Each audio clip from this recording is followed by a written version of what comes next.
de la Unión Europea con el CELAC, que pueda buscar, mismo Josep Borrell, ¿verdad? Que puedan buscar una salida, destrabar esto y crear mecanismos de una negociación en la que pueda darse una elección semi libre, justa y competitiva.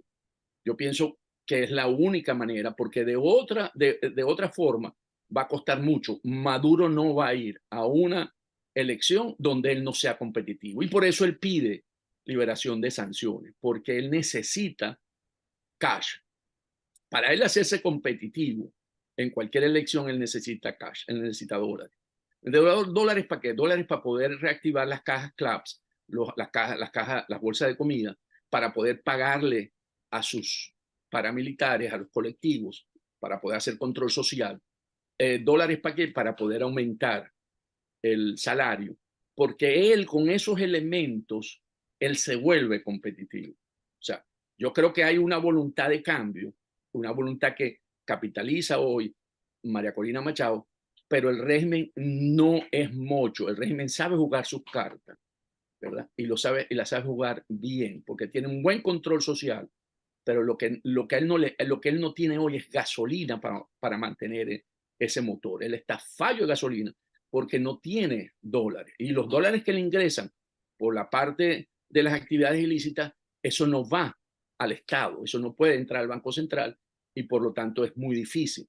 Entonces, él necesita ingresos y por eso salen al unísono y han puesto a todos los que están alineados con él a decir a Fede Cámara, Manuel Rosales, a gente de algunas encuestadoras, a decir que en Venezuela que él necesita que le levante las sanciones. Entonces, aquí hay que ver cómo jugar hasta ahora esa negociación, porque Maduro ha tomado ventajas de la buena fe que ha tenido los Estados Unidos cuando le ha dado incentivo y él no ha hecho absolutamente nada para mostrar buena voluntad en términos de cambiar, de ceder ante, por ejemplo, presos políticos, inhabilitaciones, todo lo que ha hecho. Y entonces él quiere, quítame sanciones, pero no hay voluntad para la parte de las elecciones presidenciales. Entonces aquí hay ya un juego político que van a tener que negociar. Y creo que aquí los factores claves son, vuelvo a decir, los amigos de él en términos de buscar una solución que pueda satisfacer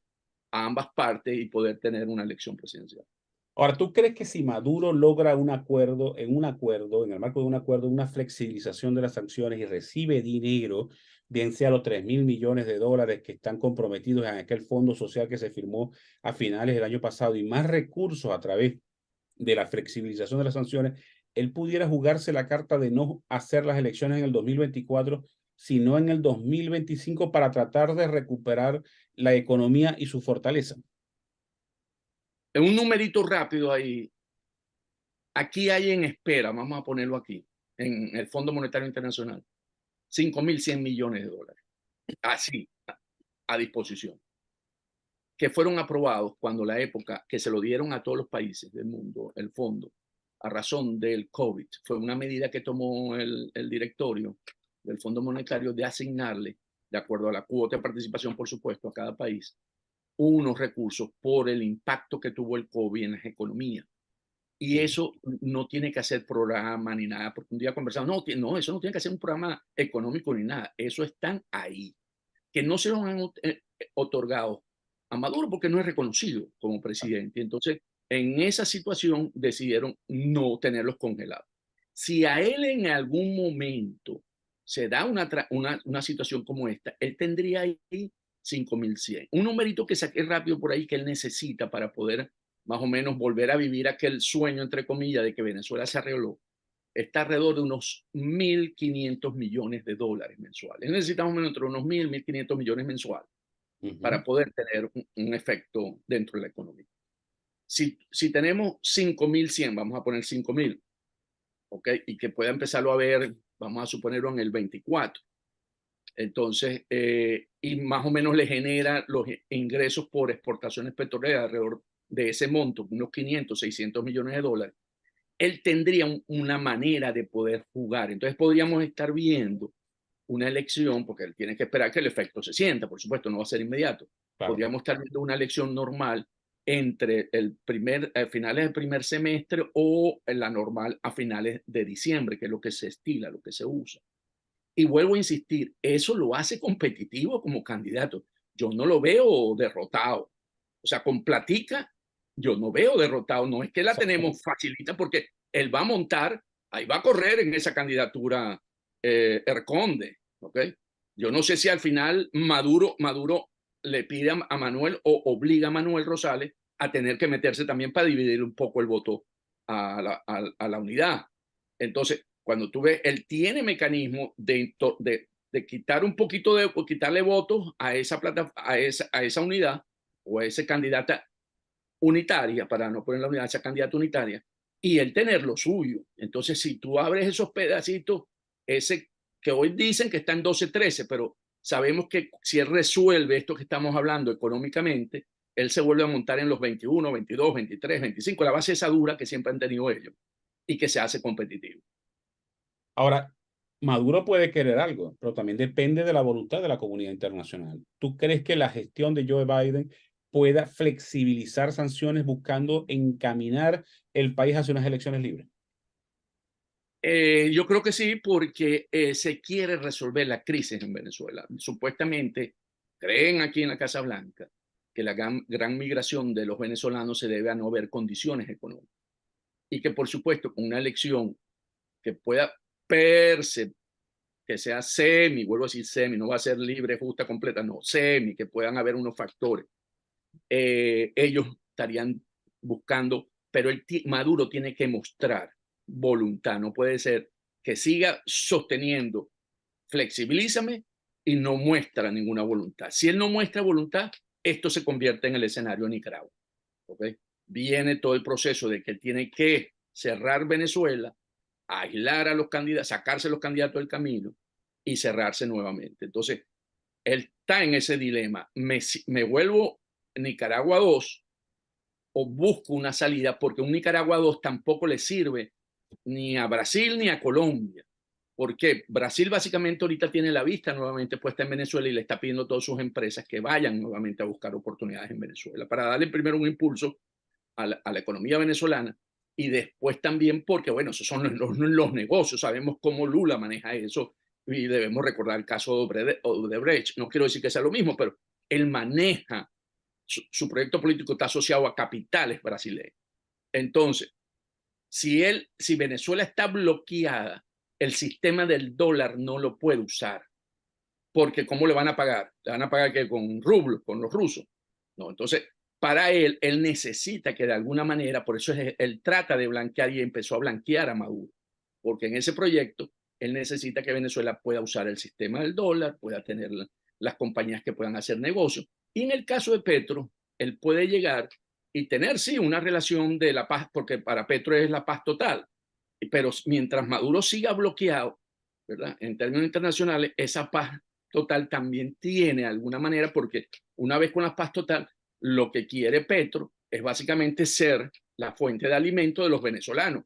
Y que él, en el principio, cuando abrió las fronteras, él pensó que el intercambio comercial iba a ser 7.000, 8.000 millones a favor de Colombia en la balanza comercial, y resulta que no ha llegado ni a 800 millones. Entonces, él también está viendo que si hay una legitimidad de origen, una presidencia en Venezuela, se favorece también su proyecto político.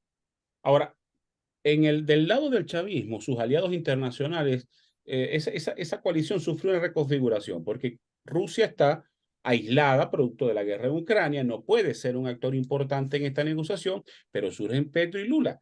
¿Cuál sería el papel de Lula y Petro en esto? ¿Tendrían algún peso para llevar, para conducir a Maduro a una negociación? Totalmente. Yo creo que Petro y Lula van a tener, el contrapeso es Cuba, ¿okay? Pues los cubanos van a tener que también buscar cómo tienen alguna solución dentro de esa salida, ¿no? Claro. Porque ellos dependen definitivamente de lo que en los crudos y ¿cómo se llama? Y el fuel oil y la gasolina que se mandan desde Venezuela, definitivamente.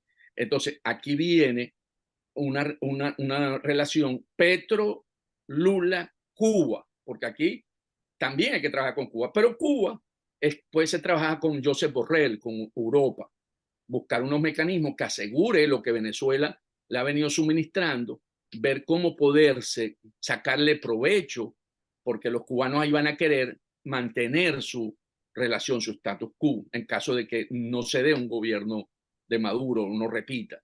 Entonces, aquí tendría que ver, ya hoy Rusia, pero esto no está en el juego como tú dices, Rusia está suministrando parte de ese crudo que Venezuela ha dejado de suministrar a Cuba, pero aquí tendría que Borrell, que sería la palanca que podría mover en Cuba, para buscar una solución. Y yo veo a Petro y a Lula como la palanca para ver dentro del contexto de que lo que mejor le conviene al madurismo es una elección y no cerrarse y volverse a Nicaragua. Y hay dos ejemplos que a mí me parece que podrían ver, que es España, con Pedro Sánchez, que a pesar de él usó las reglas, las herramientas del sistema y pierde la elección, pero gana el gobierno. Entonces, no, y había perdido todas las elecciones regionales por paliza y él convirtió en una posibilidad de opción a poder y no le tuvo miedo y ganó en términos de ser el gobierno, no en términos electorales. Y Erdogan en Turquía tenía una situación adversa también, no había sabido, no supo manejar el terremoto, tenía una crisis económica y él logró también de una manera política resolver la crisis. Entonces yo creo que hay procesos que muestran que sí se puede si tú tienes la voluntad política, pero si vas a actuar como un gorila, como un dictador, bueno, entonces se cierra. Pues. Y eso, en términos de la región, no le da juego ni a Lula ni a Petro y va a tener rechazo por los que son del socialismo democrático, como Chile, Pedro, Boric. Antonio, lamentablemente se nos agotó el tiempo. Te quiero dar de nuevo las gracias por haber aceptado la invitación. Siempre es un placer estar contigo. Y a ustedes muchas gracias por haber estado en la sintonía. Nos vemos el próximo lunes con otra interesante entrevista.